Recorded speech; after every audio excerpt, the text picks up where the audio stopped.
Quel serait votre petit nid idéal? Une cabane sur une île? Un pavillon dans un quartier résidentiel? Un appartement situé au cœur d'une métropole? Ou pourquoi pas un château perché en haut d'une colline? Quelle demeure vous conviendrait le mieux? Une chose est sûre, pour la majorité d'entre nous, le logement occupe une place unique et fondamentale tout au long de notre vie. Le problème, c'est qu'aujourd'hui, trouver son chez-soi et le préserver est un vrai parcours du combattant. Car le logement est un patrimoine qui coûte de plus en plus cher. C'est une crise globale dans le sens où elle affecte également les ménages. Il y a également les promoteurs immobiliers qui s'endettent. On dirait que les loyers ne cessent d'augmenter. À quoi est dû ce phénomène? Et ne pourrait-on pas procéder autrement?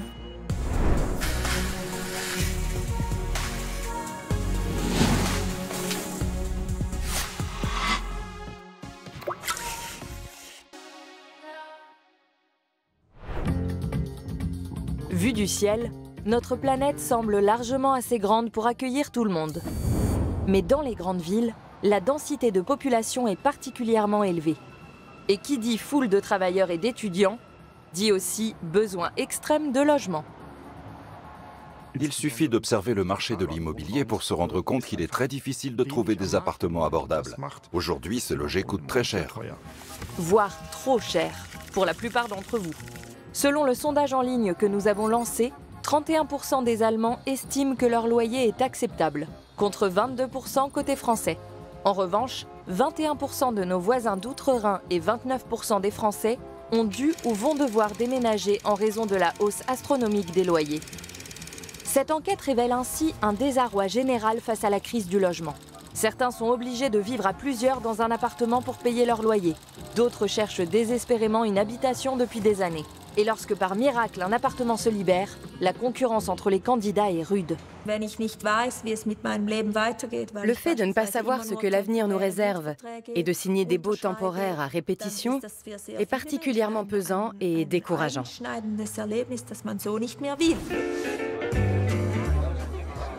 Pour la plupart d'entre nous, le lieu où nous vivons est très important, aussi bien sur le plan émotionnel qu'existentiel. Mais alors, comment se fait-il que cet élément fondamental de notre vie soit devenu un bien commercial?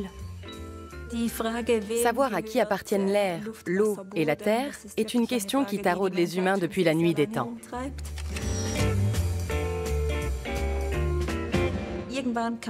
Par la suite, on s'est demandé comment exploiter les sols au mieux pour que les humains puissent vivre de la manière la plus efficace et la plus rentable possible. Et cette problématique s'est renforcée avec l'augmentation de la population. Il a donc fallu se pencher sur le problème pour pouvoir tenter d'y remédier. La première mesure a été prise environ 9000 ans avant notre ère. Jusqu'alors, les humains étaient nomades et suivaient les déplacements de troupeaux de gros gibier. Puis, nos ancêtres se sont mis à domestiquer des animaux et à cultiver des céréales. Et comme celles et ceux qui ont commencé à semer ont aussi voulu récolter le fruit de leur travail, il a fallu revendiquer la propriété d'une parcelle, quitte à distribuer quelques coups de massue au passage. Pendant très longtemps, les terres faisaient partie intégrante de la nature. Plus tard, au sein de l'Europe chrétienne, on les a attribuées à l'œuvre de Dieu. Au Moyen Âge, les papes et les souverains absolutistes étaient considérés comme les prolongements de Dieu. Et ce n'est que plus tard, avec la réforme protestante, qu'on s'est opposé à cette idée. Car on estimait que tout n'était pas la propriété du Seigneur. Des réformateurs comme Martin Luther ou Jean Calvin partaient du principe que les humains avaient le droit de s'autodéterminer et de disposer de leur propre terre. Le concept de propriété privée était né. Et celui-ci n'a cessé de prendre de l'ampleur, notamment lors de la conquête du Nouveau Monde. Dans la lointaine Amérique, les règles étaient différentes de celles qui s'appliquaient sous la houlette des redoutables dirigeants européens. La propriété privée était aussi un moyen de parvenir à une fin. Cela permettait aux grands propriétaires terriens américains de s'implanter sur ces terres et de les cultiver. La Constitution américaine telle que nous la connaissons aujourd'hui a eu un fort impact sur de très nombreux autres pays qui ont diffusé cette forme de propriété privée dans le monde entier. Hier comme aujourd'hui, l'Amérique lance la tendance et tout le monde lui emboîte le pas. Et c'est généralement à celui ou celle qui dégaine le plus vite que reviennent les meilleures parcelles. Un peu comme au Monopoly en somme. Mais pourquoi avons-nous accepté ce concept de propriété foncière ? Une des explications possibles a été fournie par Garrett Harding dans un article publié en 1968.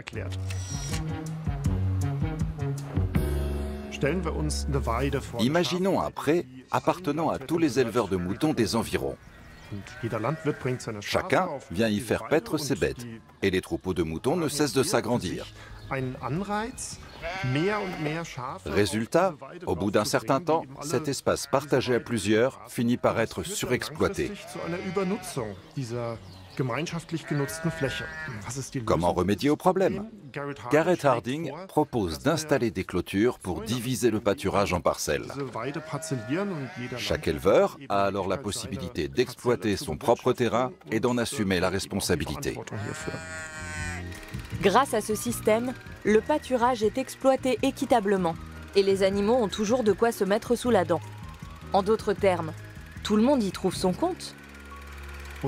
On peut donc en conclure que la propriété est censée bénéficier à l'ensemble de la société. Mais en même temps, il faut reconnaître qu'elle peut aussi générer des injustices. En effet, un terrain peut être plus convoité qu'un autre, ce qui entraîne une hausse des prix, surtout s'il est particulièrement bien situé. Un magasin est généralement plus rentable lorsqu'il se trouve en centre-ville. Plus il a pignon sur rue, plus il y a de passages. C'est ce qui explique pourquoi les loyers y sont particulièrement élevés.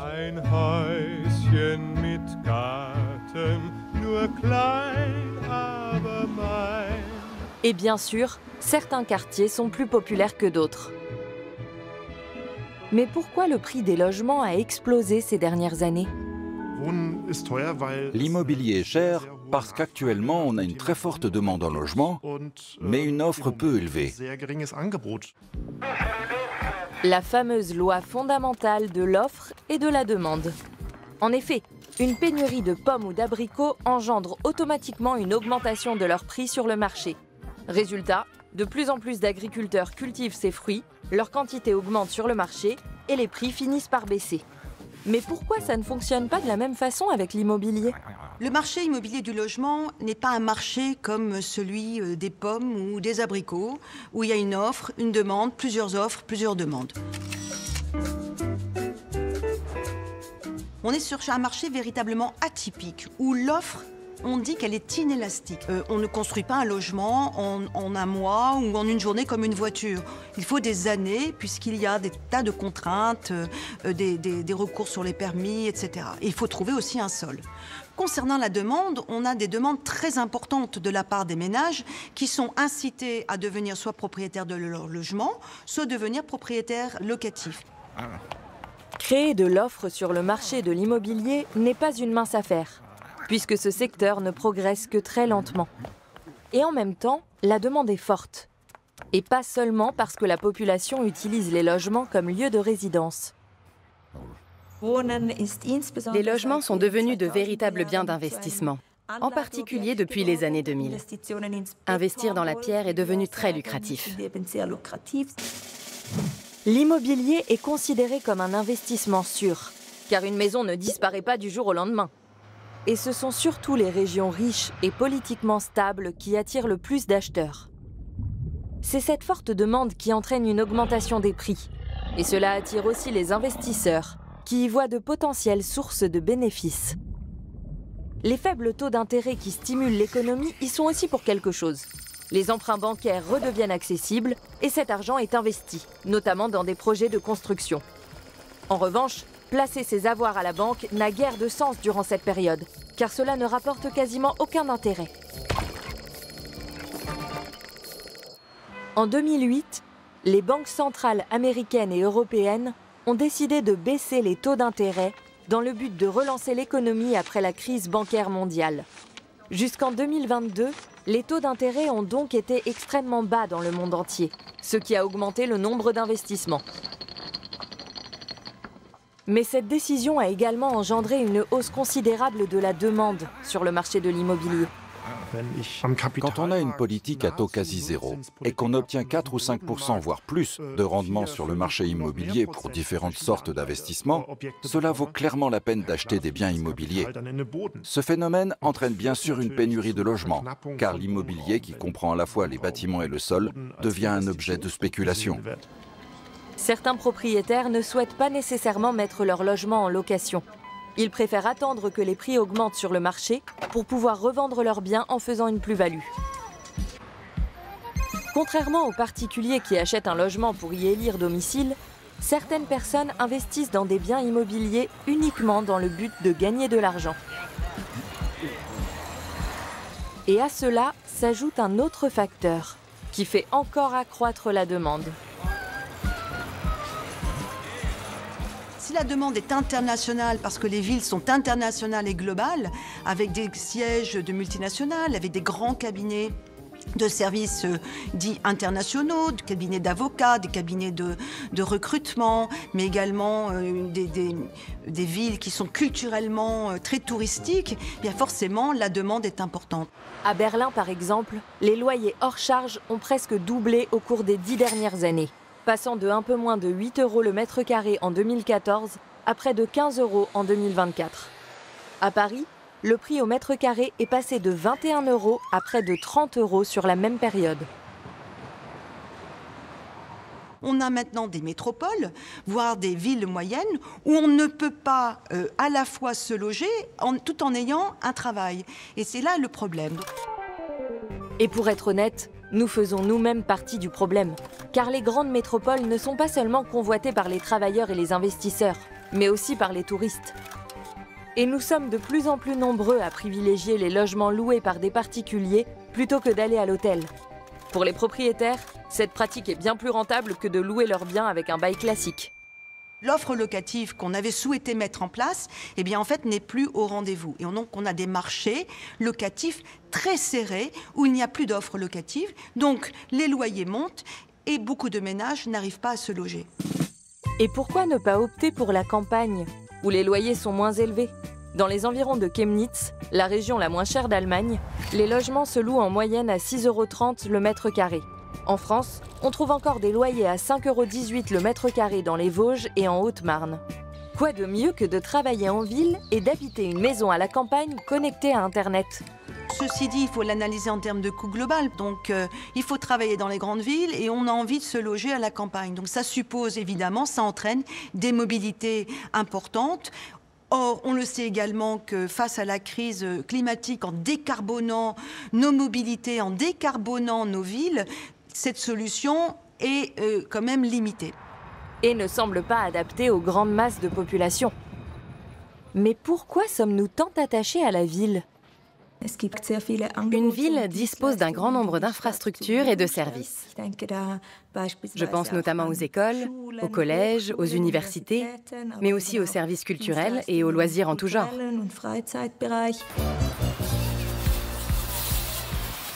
En Allemagne, 41% des habitants vivent dans des villes de plus de 50 000 habitants, contre 68% en France. La tendance mondiale est à la hausse. Les Nations Unies estiment qu'en 2050, 80% de la population mondiale vivra en ville.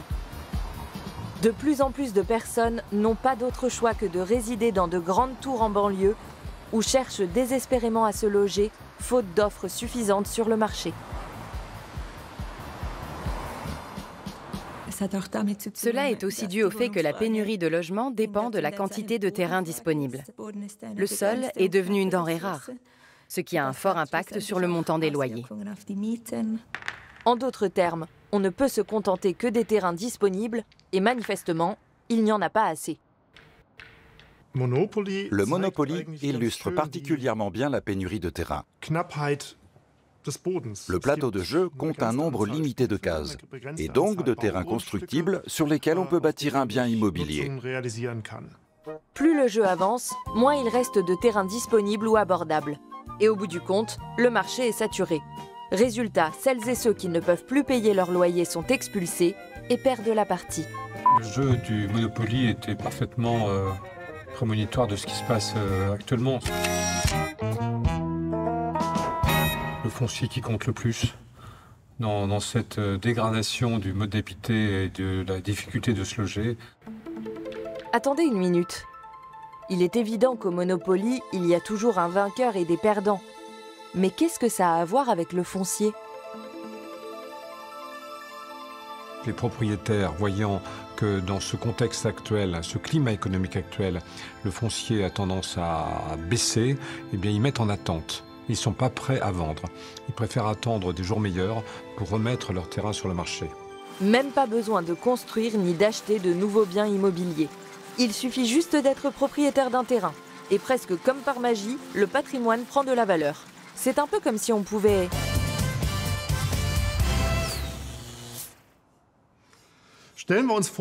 Imaginons qu'on veuille planter des tomates pour les vendre à terme sur le marché et qu'on ait trouvé le terrain idéal pour les cultiver, la terre la plus fertile qui soit. Le soleil brille et l'irrigation fonctionne à merveille. On décide donc de les vendre à 2 € le kilo sur le marché. Mais la demande en tomates augmente et notre terrain ne suffit plus. Il va donc falloir en cultiver à d'autres endroits. Malheureusement, les autres terrains ne sont pas aussi fertiles que le nôtre. Le sol est sablonneux et n'est pas aussi riche en nutriments. Il faut l'irriguer davantage, voire installer une serre. On se retrouve alors avec des coûts supplémentaires en termes d'investissement et de travail. Disons 1 € par kilo de tomates, voire jusqu'à 3 € pour le plus mauvais des terrains. Du coup, il faut que je vende mes tomates au moins 3 € le kilo, ce qui fait augmenter le prix des tomates sur le marché. Cela nous permet donc d'obtenir ici une plus-value d'1 € par kilo sans avoir fait le moindre effort. 7 € en plus est un revenu supplémentaire que j'ai obtenu sans rien faire. Le travail et le capital ont été investis sur les terrains moins fertiles.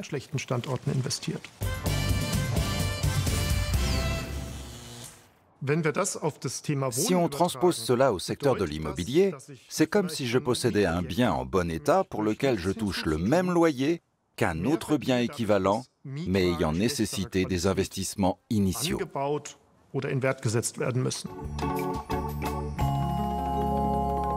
Il s'agit donc d'un problème structurel. Le sol devient un bien commercial très convoité. Et les prix des terrains augmentent avant même que les premiers coups de pioche ne soient donnés.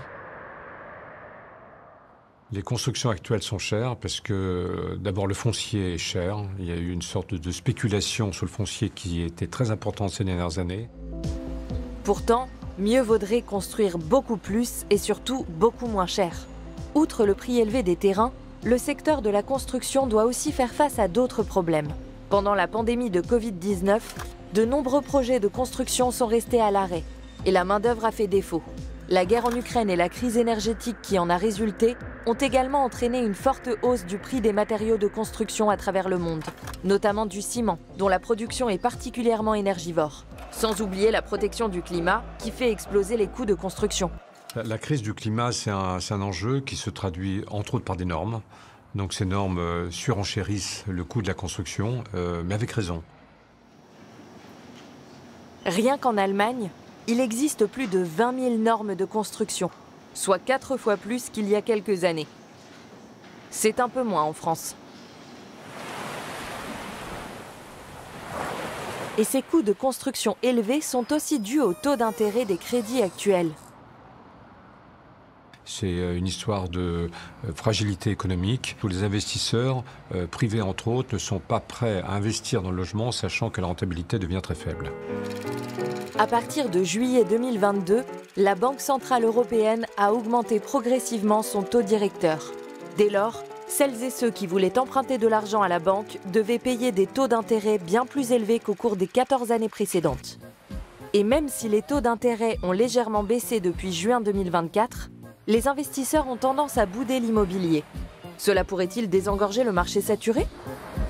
La hausse des taux d'intérêt engendre une baisse de la demande, ou en tout cas un ralentissement de cette demande pour des actifs immobiliers qui rapportent des rendements locatifs. Donc on peut s'attendre à ce que les prix baissent. Le problème, c'est pas uniquement une baisse des prix, c'est qu'il faut également qu'il y ait une augmentation de l'offre. On est donc pris dans un véritable cercle vicieux. Ralentir les investissements immobiliers est certes une bonne chose, mais diminuer les constructions l'est beaucoup moins. Alors comment faire pour relancer l'offre sur le marché de l'immobilier? Y aurait-il un moyen de construire plus rapidement? Quelques idées ont déjà été appliquées, comme le fameux préfabriqué. Mais entre nous, qui aurait envie que celui-ci soit remis au goût du jour? C'était une ode à un avenir radieux autour de la préfabrication, c'est-à-dire un seul panneau de façade pouvait faire tout un immeuble et l'immeuble faire toute une ville. En réalité, les plaques de préfabriqués sont déjà réexploitées par les urbanistes modernes, qui parlent désormais de construction modulaire. La technique, elle se trouve dans les salles de bain, elle se trouve dans les cuisines, elle se trouve aussi dans les façades où il y a des fenêtres et des systèmes de ventilation assez complexes. Mais on peut imaginer qu'on ait des systèmes beaucoup plus souples qu'à cette époque-là. Autre méthode encore plus rapide que les grands immeubles en préfabriqué, les tiny houses. Ces minuscules maisons montées sur roues connaissent aujourd'hui un franc succès. Seul hic, leur espace de vie très restreint. Mais pour installer ce type d'habitation, encore faut-il avoir un terrain à disposition. Et si on aménageait de nouveaux quartiers quelque part en dehors des villes, comme ça a été fait en Belgique? La Belgique est probablement le pays d'Europe qui connaît le plus grand désastre en termes d'urbanisation. Dans les années 1970, le pays a bétonné des zones particulièrement étendues. Résultat, la structure urbaine du pays est très dispersée et occupe un espace très vaste, ce qui a engendré beaucoup de problèmes sur le plan social, économique et environnemental. Morale de l'histoire, mieux vaut rapprocher les humains les uns des autres. Continuer à bétonner le paysage n'est pas la solution. Une ville ne doit pas grignoter trop de terrain. Mais alors, où construire de nouvelles habitations? En réalité, la plupart des villes disposent de suffisamment de logements vacants ou très peu utilisés. Pardon? D'innombrables personnes cherchent désespérément à se loger alors que des immeubles entiers sont vides ou sous-utilisés? Il faut savoir que dans une région comme Paris, pas loin de 30% des bureaux risquent d'être vides, ou par obsolescence, parce qu'ils ne sont plus qualitatifs, ou bien un changement du mode de travail. Bien sûr, les bureaux et autres espaces commerciaux vides pourraient être transformés en zones résidentielles. Mais une telle restructuration requiert énormément de temps et d'argent. Et il est beaucoup plus difficile d'obtenir des autorisations pour convertir un bâtiment de bureau en logement que d'en construire un neuf. Sans compter que la restructuration d'un ancien immeuble est particulièrement complexe. Ce type de projet est donc peu rentable. Ces transformations, toutes ces mutations qui portent ces gisements doivent se faire avec l'aide administrative et réglementaire de l'État.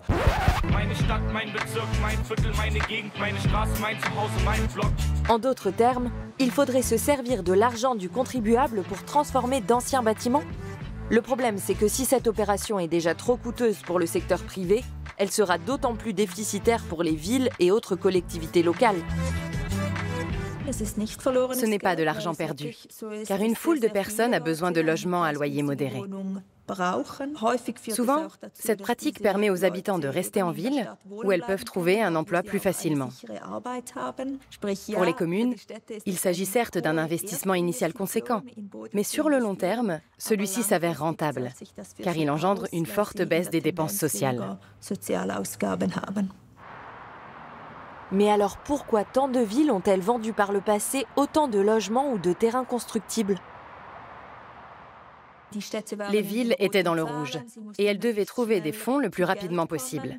La vente de terrains et de logements était donc la solution la plus efficace. Si l'on regarde en arrière, on se rend compte qu'il s'agissait d'une très mauvaise décision. Ce sont les propriétaires de terrains qui décident de ce qui est construit dans nos villes. Et contrairement aux municipalités, les investisseurs privés ne bâtissent des logements que s'ils peuvent en tirer profit. Un marché non régulé fonctionne peut-être avec des biens économiques comme les pommes ou les voitures, mais pas avec les logements, qui constituent pourtant un besoin fondamental pour chacun d'entre nous. La ville de Vienne a toutefois démontré qu'une autre solution était possible. Grâce à ses universités, son offre culturelle et ses attractions touristiques, la capitale autrichienne a tout pour faire exploser les prix de l'immobilier. C'est d'ailleurs à Vienne que les appartements se vendent le plus cher. Et pourtant, la ville compte une foule de logements au loyer abordable. Quel est donc son secret ? La ville de Vienne a mené pendant très longtemps une politique foncière et immobilière très stratégique.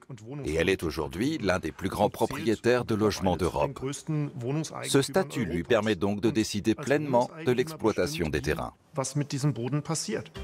Vienne possède environ 220 000 logements communaux et a subventionné la construction de 200 000 autres, à condition que les propriétaires s'engagent à percevoir des loyers abordables sur le long terme. La capitale exerce donc une influence directe sur près de la moitié de ces 950 000 logements. Une initiative qui a largement porté ses fruits, surtout quand on compare Vienne à Budapest, où moins de 5% des logements appartiennent à la ville. En Roumanie, Bucarest est logé à la même enseigne. À Hambourg, 130 000 habitations sont louées par la commune. Un bon début. Mais cela ne représente qu'à peine 14% des logements de la ville. D'autres pourraient bien suivre la tendance. Zurich est l'une des communes les plus chères du vieux continent. Pourtant, d'ici 2050, un tiers des habitations aura le statut de logement d'utilité publique. Pour le moment, cela représente environ 25% des logements, ce qui est un chiffre élevé à l'échelle internationale. Toutefois, les problèmes de logement sont loin d'être réglés. À vrai dire, c'est un peu comme si on se battait contre des moulins à vent. Comment les municipalités peuvent-elles concurrencer des investisseurs aux moyens financiers colossaux ? On peut mettre en place une juridiction relative à la construction immobilière. C'est le levier le plus puissant. Un investisseur privé ne peut pas faire ça.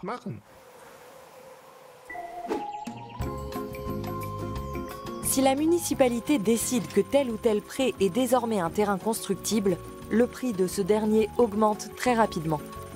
Une solution particulièrement rentable pour les communes. La ville investit ensuite cette plus-value dans des biens immobiliers comme celui-ci, afin de créer de nouveaux logements, ce qui engendre deux dynamiques tributaires l'une de l'autre. Si on construit de nouveaux logements sur des terrains vides, cela peut avoir des conséquences positives sur les quartiers déjà existants. En clair, si les municipalités parviennent à tirer profit des nouveaux quartiers périphériques, elles peuvent réinvestir cet argent dans l'achat d'appartements en centre-ville et les convertir en logements sociaux.